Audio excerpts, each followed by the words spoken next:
Donc je remercie les organisateurs de m'avoir invité. Je commence avec une sensation un peu désagréable et un petit peu inhabituelle, c'est-à-dire que j'ai l'impression que l'exposé précédent vient à peine de commencer à me faire comprendre ce dont je suis censé vous faire parler. Mais bon, je vais essayer quand même. Merci, parce que c'est vraiment, j'ai appris des choses. Donc je suis un peu handicapé. Sous contrôle. Donc je vais vous parler de sarcopénie et de transplantation hépatique. L'intitulé c'était transplantation, mais j'ai pensé de façon implicite qu'il valait mieux parler de transplantation hépatique. Le reste, je ne suis pas très compétent. Donc c'est pas surprenant, la dénutrition c'est très fréquent au cours de la cirrhose. En particulier chez des malades qui ont des cirrhoses graves, c'est lié à une conjonction de facteurs qui associent une diminution des apports du fait de la satiété, de l'anorexie, à une maldigestion, une malabsorption, à des altérations métaboliques avec au centre une insulinorésistance. Et puis tout ça aboutit à un déficit de production de protéines, du métabolisme des lipides, des glucides et à une dénutrition. Donc ça, c'est très commun. C'est corrélé à la gravité de la cirrhose. Plus la cirrhose est grave et plus l'état nutritionnel s'altère. Il y a une corrélation entre la dénutrition et l'acide réfractaire.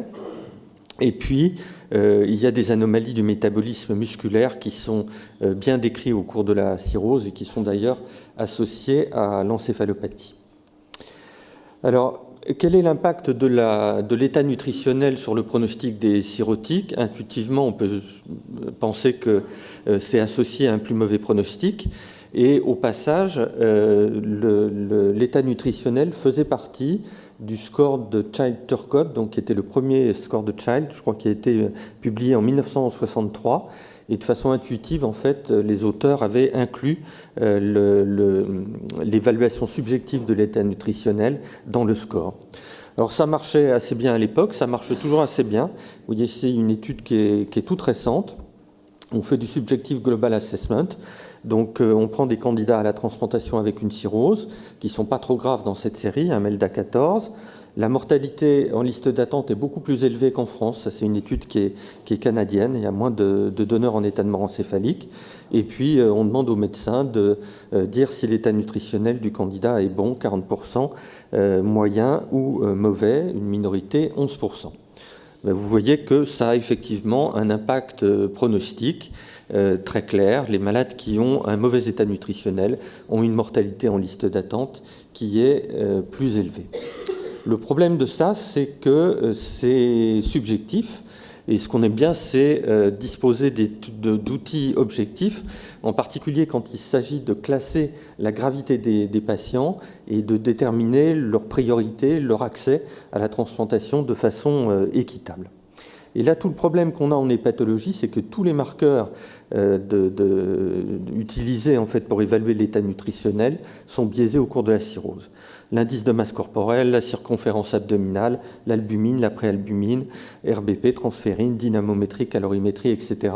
Tout ça, c'est à peu près inutilisable parce qu'il y a de nombreux biais, parmi lesquels la rétention hydrosodée, l'acide, les édèmes, qui perturbent complètement les données anthropométriques, la diminution de la synthèse des protéines, qui est la conséquence de l'insuffisance hépatique, et dans certains cas, chez des malades qui ont de l'acide, une perte de protéines qui peut être importante quand la concentration d'acide, de protéines est élevée dans l'acide et qu'on fait par exemple des ponctions évacuatrices. Donc toute la difficulté, c'est de déterminer le pronostic des cirrhotiques, mais aussi d'avoir des paramètres objectifs.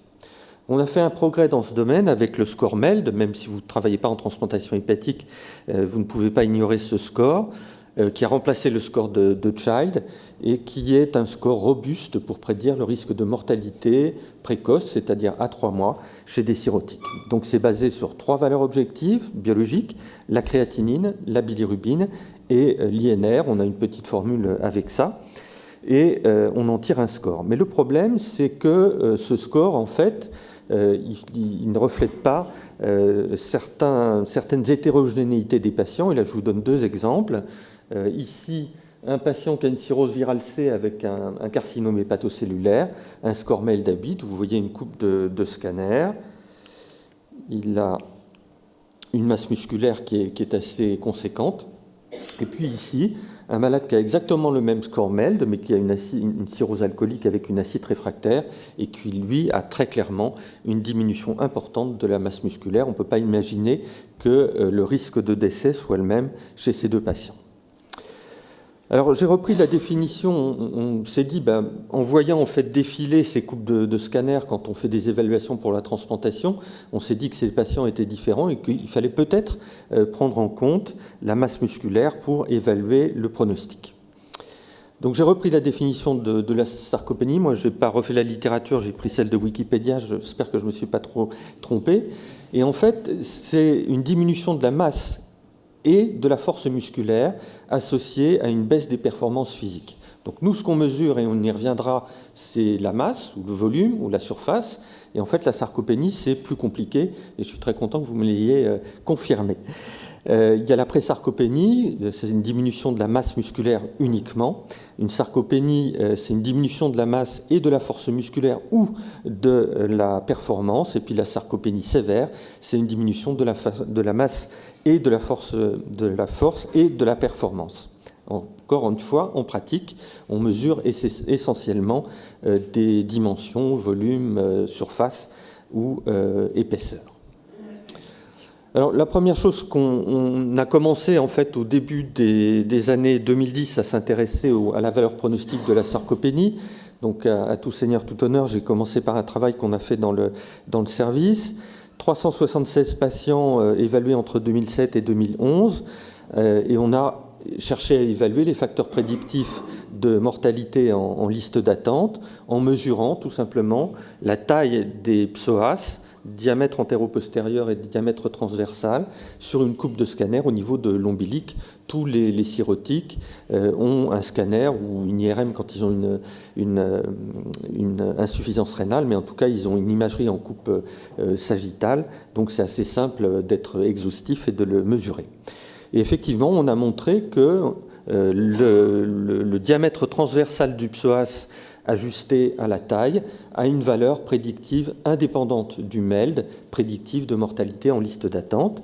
Et vous pouvez voir ici une diminution le risque relatif de décès qui progresse de façon linéaire en fonction de l'épaisseur du muscle psoas ajusté à la taille, et plus le muscle est petit, plus le risque de mortalité est élevé.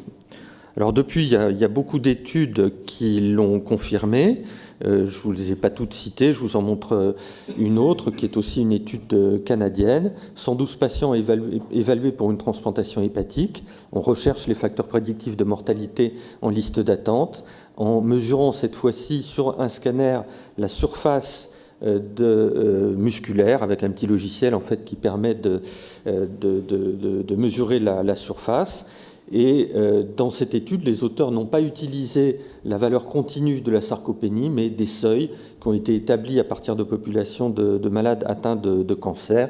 Donc vous voyez ici des seuils qui définissent la sarcopénie, présente ou absente, avec des seuils qui sont différents chez l'homme et chez la femme.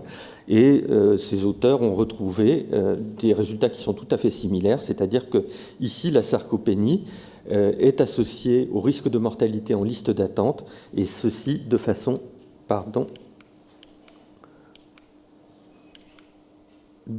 indépendante du score MELD. Donc la sarcopénie est-elle associée à un risque de mortalité en liste d'attente? La réponse est oui. Autre question, la valeur pronostique de la sarcopénie est-elle la même chez les hommes et chez les femmes? Et là, la réponse est non. Donc ça, c'est une étude qui est plus récente et chez lesquelles les auteurs ont étudié séparément des hommes et des femmes en liste d'attente pour une transplantation hépatique. Et vous voyez que chez les hommes, dans cette étude, le seul facteur prédictif de mortalité, c'était la sarcopénie, alors que chez la femme, la sarcopénie n'avait pas de valeur prédictive. La mortalité était associée au fait d'avoir une cirrhose alcoolique, à l'albuminémie, au score MELD, et puis à une variable anthropométrique qui est la surface du tissu adipeux sous-cutané. Donc les choses sont probablement différentes selon qu'on a affaire à un candidat à la transplantation, homme ou femme. La sarcopénie a-t-elle un impact sur la mortalité après la transplantation? Probablement non. Il y a plusieurs séries qui le suggèrent, et ça c'est un exemple, 248 patients transplantés, chez lesquels on a évalué la masse musculaire au moment de l'évaluation pour la transplantation, surface musculaire au niveau de L3, et vous voyez que les résultats après la transplantation en termes de survie ne sont pas différents entre les patients sarcopéniques et les patients non sarcopéniques. La sarcopénie a-t-elle un impact sur la morbidité après la transplantation? Pas d'impact sur la morbidité, mais en revanche, il y a clairement un impact sur la morbidité. Vous voyez ici une comparaison de patients qui ont et qui n'ont pas de sarcopénie, comparaison en termes de durée d'hospitalisation en réanimation après la greffe, c'est significativement plus long chez les patients sarcopéniques, en termes de durée d'hospitalisation aussi significativement plus long, et c'est lié au moins en partie à un risque accru d'infection bactérienne chez les patients qui sont sarcopéniques. Il y a certainement une multitude de facteurs qui expliquent ce risque plus élevé d'infection bactérienne. La sarcopénie a-t-elle un impact sur les résultats de la transplantation par donneur vivant? Ce n'est pas très important pour nous parce qu'on n'en fait pas ou très peu, mais par contre dans les pays asiatiques, il y a très peu ou pas de donneurs en état de mort encéphalique, donc c'est une question qui est extrêmement importante pour eux. Et là, il y a des études qui suggèrent que la réponse est oui. Ici, une étude sur le risque de décès après transplantation hépatique par donneur vivant. Les facteurs de risque, c'est l'âge du receveur, pas très étonnant, le BMI et la sarcopénie. Ça illustre bien la dissociation qu'il y a chez des patients cirrhotiques entre le BMI et la sarcopénie qui donne des informations tout à fait différentes. Vous voyez ici les courbes de survie. Il n'y a pas une différence quantitative considérable, mais néanmoins, elle est statistiquement significative. Alors maintenant, quand on voit tout ça, comment mesurer la sarcopénie? Je ne sais toujours pas. En fait, il y a pas mal d'études qui ont été publiées maintenant qui vont toutes dans le même sens, c'est-à-dire que la sarcopénie a certainement une valeur pronostique indépendante du score MELD en termes de risque de mortalité en liste d'attente chez des cirrhotiques, mais pour autant, il y a à peu près autant de façons de mesurer la masse musculaire que d'études publiées, en sachant que la plupart du temps, c'est des études qui sont basées sur une mesure de la surface musculaire sur des coupes de scanner au niveau de L3 ou au niveau de L3, L4. Donc il n'y a pas de consensus, mais il y a une majorité maintenant assez claire pour une mesure de la surface musculaire squelettique sur des coupes de scanner au niveau de L3, L4. Donc ici quelques exemples. Voilà nous ce qu'on avait fait. On avait pris des coupes de scanner et on avait pris deux diamètres, antéro-postérieur et transversal. Ça marchait. Ça c'est l'exemple de ce qu'on peut obtenir avec un logiciel. En fait, on repère le niveau et on peut mesurer la surface, le nombre de pixels qui correspondent à la masse musculaire, au tissu adipeux, etc. On peut dessiner des contours ici pour mesurer la surface. C'est très facile même quand on n'est pas radiologue. Et donc il y a encore une question qui est de savoir quel est le niveau optimal pour évaluer la masse musculaire chez des patients atteints de cirrhose. Alors, au passage, non. Alors, comment analyser la variable sarcopénie? Il y a aussi deux façons de le faire. On peut prendre la sarcopénie comme une mesure continue, une valeur de surface ou une valeur d'épaisseur. À mon avis, c'est la meilleure solution parce que la sarcopénie, mon sentiment, c'est que chez le cirrhotique, c'est un continuum. Mais dans pas mal d'études, en fait, on a essayé de définir des seuils qui, à mon sens, encore une fois, c'est une opinion personnelle, ont des inconvénients parce que ce sont des seuils qui sont en général dérivés de valeurs qui ont été déterminées soit dans des populations de sujets âgés, soit dans des populations de patients atteints de cancer et qui ne sont pas forcément reproductibles à la cirrhose. Et on n'a pas de grande série de cirrhotiques qui permettent de déterminer le seuil optimal qui a la meilleure valeur pronostique chez le cirrhotique, ce d'autant que les techniques de mesure, comme vous avez pu le voir, sont différentes d'une série à l'autre. Alors maintenant, le score MELD est surcroît d'informations que peut apporter la sarcopénie. On a le score MELD, on a montré que la sarcopénie avait une valeur pronostique, et il y a naturellement des auteurs qui ont proposé de faire un score MELD-sarcopénie. Donc ici, vous voyez une population de patients chez lesquels on a fait une évaluation de la sarcopénie à partir de la masse musculaire, et puis on a défini la sarcopénie, encore une fois, en fonction de seuils qui dépendent de l'index de masse corporelle chez les hommes. Donc tout ça est un petit peu compliqué, mais au bout du compte, on a créé un score MELD de sarcopénie qui correspond au MELD plus 10,35 multiplié par la sarcopénie, oui ou non. Alors, est-ce que ça change ? Vous voyez, ça a été fait quand même dans un nombre assez important de patients. Quand on prend tous les patients, l'efficacité, la performance du score MELD de sarcopénie est un peu supérieure à celle du score MELD. Quand on prend les patients avec une acide réfractaire, c'est aussi le cas. Quand on prend les patients qui ont un score MELD bas, c'est-à-dire inférieur à 15, le score MELD sarcopénie est supérieur au score MELD. En revanche, quand on prend des patients qui ont un score MELD plus élevé, au-dessus de 15, la sarcopénie n'apporte pas grand-chose. Donc la sarcopénie, ça a probablement une valeur pronostique chez des patients qui sont mal classés par le score MELD parce qu'ils ont des complications avec un score MELD bas, et c'est vrai en particulier pour les patients qui ont une acide réfractaire. Alors, il y a la quantité, il y a l'aspect qualitatif, mais il y a aussi, l'aspect quantitatif, mais il y a aussi l'aspect qualitatif. On s'est rendu compte en regardant des coupes de scanner que certains patients avaient ce qu'on appelle, à tort ou à raison, je ne sais pas, encore je parle sous contrôle des experts, une myostéatose, en tout cas c'est les termes qui sont employés dans la littérature.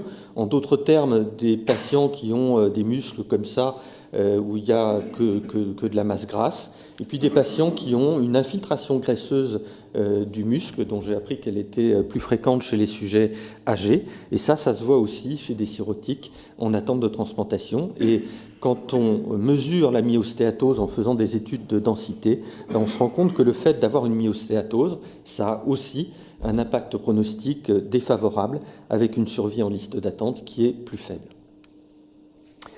Donc on a passé en revue un peu la sarcopénie. Il y a un deuxième concept qui émerge en transplantation hépatique, c'est la frailty ou la faiblesse. Je trouve que ce n'est pas très facile de le traduire en français. Donc c'est un concept qui, encore une fois, est dérivé de la gériatrie et qui correspond à une faiblesse musculaire, à un ralentissement et à une tendance à la chute. Et on a essayé d'appliquer ça à la cirrhose. Donc deux patients qui ont un âge respectable et qui ont un degré plus ou moins important de frailty. Alors la frailty, on peut l'évaluer de façon tout à fait subjective en faisant la même chose que ce qu'on demande à un médecin, est-ce que l'état nutritionnel est bon, moyen ou mauvais. Ici, vous voyez une étude dans laquelle on a demandé à l'équipe qui évaluait les patients de déterminer si l'état de santé général du patient était excellent, j'ai du mal, excellent, très bon, bon, moyen, mauvais ou très mauvais de façon subjective. Eh bien, ça marche. Quand on regarde l'impact que ça a sur le risque de mortalité en liste d'attente, ça a une valeur pronostique indépendante de l'âge, indépendante du score MELD de sodium, qui est le score MELD plus le sodium. C'est celui qui est utilisé actuellement aux États-Unis et c'est pas très différent. Et puis l'encéphalopathie. On a du mal à l'utiliser parce qu'on a du mal à avoir une évaluation objective de l'encéphalopathie chez les cirrhotiques pour faire un score, mais quand on met l'encéphalopathie dans un score, à chaque fois, ça sort de façon indépendante comme variable pronostique. Est-ce qu'on peut faire une évaluation objective de la frailty ? On a essayé, en tout cas, en prenant en compte des paramètres, des variables dont vous avez parlé dans le détail, rapidité de la marche, force de préhension, levée de chaise, équilibre au changement de position, la perte intentionnelle de poids, la fatigue intense, etc. Et là, on a une étude dans laquelle les auteurs ont essayé de faire un score objectif qui détermine la fragilité. Et en fait, en faisant différents modèles, ils ont retenu 3 variables qui permettent d'aboutir à un score qui a une performance équivalente à un score qui comporte plus de variables ou des variables différentes. Et donc ils ont fait ce score dont je ne vous donne pas le détail, mais qui combine ces trois variables et qui permet donc d'avoir une estimation relativement objective. Alors d'abord, vous voyez la distribution en fait de la frailty dans la population des candidats à la transplantation. Il y a des patients qui sont considérés comme robustes et puis un bon nombre de patients qui sont fragiles. Et si on évalue la valeur pronostique de la frailty, ben là encore, c'est prédictif de mortalité en liste d'attente à 3 mois, comme le score MELD, de façon indépendante du MELD. Et la valeur de la frailty seule n'est pas extraordinaire, mais quand on ajoute MELD sodium et frailty, on a une performance du score qui est un petit peu supérieure à celle du MELD sodium tout seul, et ça permet de reclassifier à peu près 16% de patients qui étaient mal classés par le score MELD sodium. Et puis, il y a des combinaisons qui sont défavorables. Les combinaisons qui sont défavorables, c'est frailty et ACIT, 29% de mortalité en liste d'attente. Frailty et encéphalopathie, 30% de mortalité en liste d'attente. ACIT sans frailty, 17%. Et encéphalopathie sans frailty, 20%. Donc le fait d'avoir la frailty en plus d'une complication de la cirrhose, ça rajoute de la mortalité. Alors le problème, c'est que on a d'un côté la sarcopénie, on a de l'autre côté la frailty, avec un nombre de publications dans le domaine de la transplantation hépatique qui augmente. Qu'est-ce qu'on peut faire avec les deux? Et là, on se heurte à une difficulté parce qu'il n'y a pas de bonne corrélation dans nos populations de patients entre la masse musculaire et la frailty. Donc il y a probablement pour chaque variable en fait des facteurs différents, avec des causes et des conséquences qui sont différentes. Et là, on revient en fait à la définition de la sarcopénie. Nous, ce qu'on mesure quand on utilise la sarcopénie, c'est des valeurs de surface ou de diamètre, mais en fait, dans la définition de la sarcopénie, certes, il y a la masse musculaire, mais il y a aussi la faiblesse et la performance. Donc, il faudra peut-être trouver un moyen de combiner les deux pour avoir une variable pronostique optimale. Donc, en conclusion, les marqueurs conventionnels de dénutrition au cours de la cirrhose sont tous biaisés. La sarcopénie est prédictive de mortalité en liste d'attente indépendamment du MELD score, du score MELD. La sarcopénie pourrait avoir une valeur pronostique mais chez les hommes, mais pas chez les femmes. La sarcopénie ne semble pas affecter la mortalité après la transplantation, mais en revanche, elle a un impact très net sur la morbidité après la transplantation. Il n'y a pas de consensus sur les techniques de mesure de la sarcopénie chez les cirrhotiques, ni sur les seuils qui la définissent, mais en général, on utilise de l'imagerie en coupe. Et mon sentiment, c'est qu'il est préférable d'utiliser une variable continue plutôt que de faire une interprétation qualitative, sarcopénie oui ou non, chez ces patients. La frailty est prédictive de mortalité en attente de transplantation indépendamment du score MELD, mais il n'y a pas de bonne corrélation entre la masse musculaire mesurée et la frailty, ce qui suggère des anomalies fonctionnelles musculaires. Et puis, il ne faut pas aussi oublier que chez les patients cirrhotiques, une partie du handicap ou de la faiblesse peut être liée aux troubles cognitifs de l'encéphalopathie. Merci pour votre attention.